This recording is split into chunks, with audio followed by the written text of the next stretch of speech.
Hello दोस्तों, मेरा नाम अभिजीत कुमार फ्रॉम बिहार से, डिस्ट्रिक्ट ईस्ट चंपारण।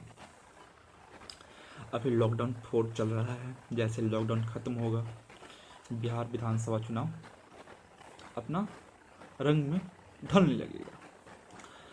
तो एक देश की जिम्मेदार नागरिक होने के कारण, एक बिहार की जिम्मेदार नागरिक होने के कारण, एक युवा होने के कारण, एक स्टूडेंट होने के कारण मैं देश के नेताओं को एक पत्र लिख रहा हूँ। इस पत्र का नाम है एक नौजवान वोटर का खुला पत्र। महाशय श्रीमान संसद जी, दिल्ली जनपद, मैं अभिजीत कुमार आपके दर्शन के लिए अत्यंत व्याकुल और बेचैन था। भला हो चुनाव आयोग का, जिसके कारण आपका दर्शन 4.5 साल बाद मिलना सुनिश्चित हुआ, और आशा है भविष्य में भी ऐसा ही होगा। मैं आपके शुभचिंतक होने के नाते यह पत्र आपके पास लिख रहा हूँ, ताकि आप फिर वही पुराने वादे ना दोहरा दें। आप तो शायद भूल भी गए होंगे, पर मुझे याद है शुभचिंतक जो ठहरे। आपने पिछले चुनाव में बुनियादी संसाधनों पर ध्यान दिया था, जो अभी अपनी बुनियाद भी नहीं डाल सकी। छोड़िए, कोई बात नहीं, इस बार जरूर कुछ नया वादा कीजिएगा। मुझे आशा है आप अपने चमचों के साथ नए वादों का एक भारी भरकम लिस्ट तैयार कर चुके होंगे और इस पर काम करना भी शुरू कर दिए होंगे, और आशा है आप जीत भी जाएंगे, क्योंकि आप जातीय समीकरण में रामानुजम जो ठहरे, मैं कहूँ तो उनसे भी बड़े गणितज्ञ हैं आप। आपके शुभचिंतक होने के नाते मुझे बहुत गुस्सा आता है नोबेल कमेटी पर।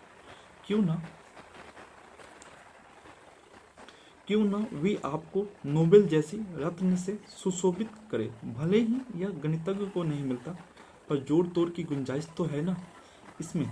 जैसे आप संसद की प्रसारण बंद कर देते, फिर वे भी क्यों ना आपको अपवाद मानकर नोबेल से सुशोभित करे, चाहे तरीका कोई भी हो। सचमुच नेताजी, कितना बढ़िया समीकरण आपने प्रतिपादित किया है। हम विज्ञान के छात्रों को a+b का होल स्क्वायर को a² + b² + 2ab में ही लिखना पड़ता है, और एक आप कितनी आसानी से एक ही समीकरण को कभी माइनस से फिट उठा लेते हैं, तो कभी कुछ और से। धन्य हो आर्यभट्ट की यह पावन धरती, जहाँ आप जैसे गणितज्ञ पैदा हुए।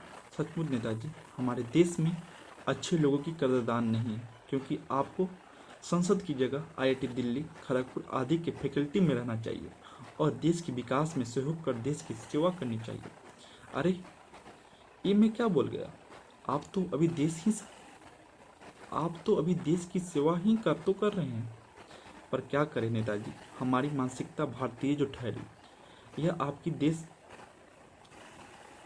आपकी सेवा को देश सेवा समझती ही नहीं। यहाँ तक कि यह चुनाव को बस पैसों का पर्व ही समझती है। और मुझे पूरा विश्वास है आप मानते होंगे, तभी तो चुनाव खर्चा 70 लाख तक पहुंचाने के लिए आपने कितने पापड़ बेले। सचमुच यह पर्व आपके और आपके परिवार के लिए ढेर सारी खुशियाँ और पैसे कमाने की चाबी, अर्थात आप चुनाव जीत जाए। बस और लिखने का मन नहीं कर रहा, क्योंकि मेरी भी ईमानदारी डोल रही है और मेरा मन आपकी तरह देश सेवा करने का बेचैन हो रहा है। आशा है आप मेरी बातों को समझ रहे होंगे, क्योंकि आपके हाथ हमारी नब्ज पर जो है। जय हिंद, जय भारत। आपका दोस्त, आपका अपना प्यार, अभिजीत कुमार।